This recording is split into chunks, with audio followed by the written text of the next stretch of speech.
anak-anak, bertemu lagi bersama Miss Yaya di video pembelajaran kelas 2. Hari ini kita masuk di subtema 2, tema 6. Kita pakai buku 2F.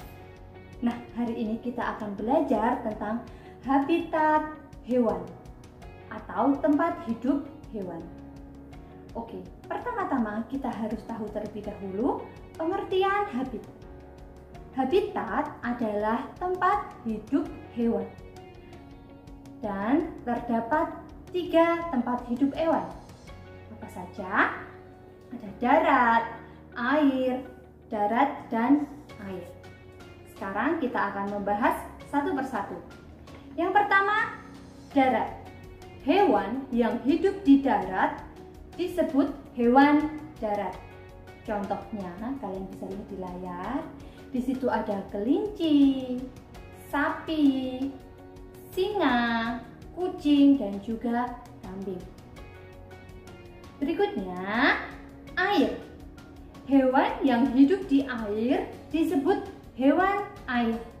Contohnya ada kuda laut, ikan, udang, cumi-cumi, dan masih banyak lagi. Dan yang terakhir kita akan membahas tentang hewan yang hidup di air dan yang hidup di darat.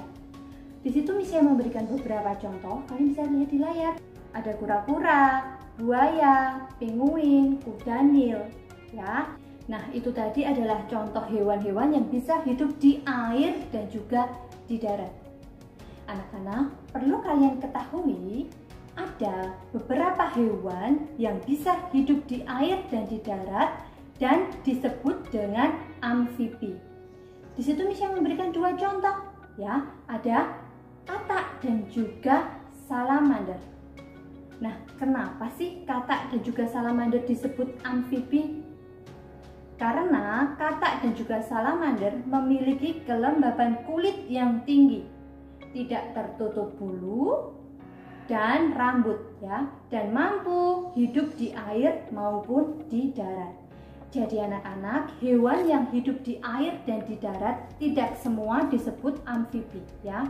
Yang disebut amfibi contohnya yang saya sebutkan tadi ada 2, katak dan juga salamander.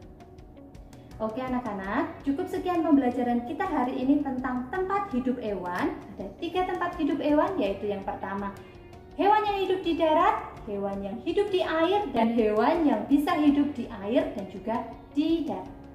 Setelah ini, Miss Yaya memberi kalian tugas, kalian bisa lihat di layar. Ada 5 pertanyaan, Miss Yaya minta anak-anak untuk menulis soal dan juga jawabannya di buku tulis tematik kalian masing-masing. Setelah selesai, kumpulkan tugas kalian ke wali kelas masing-masing. Okay everyone, thank you for watching. See you in the next video. Ingat pesan ibu, patuhi 3M. Bye!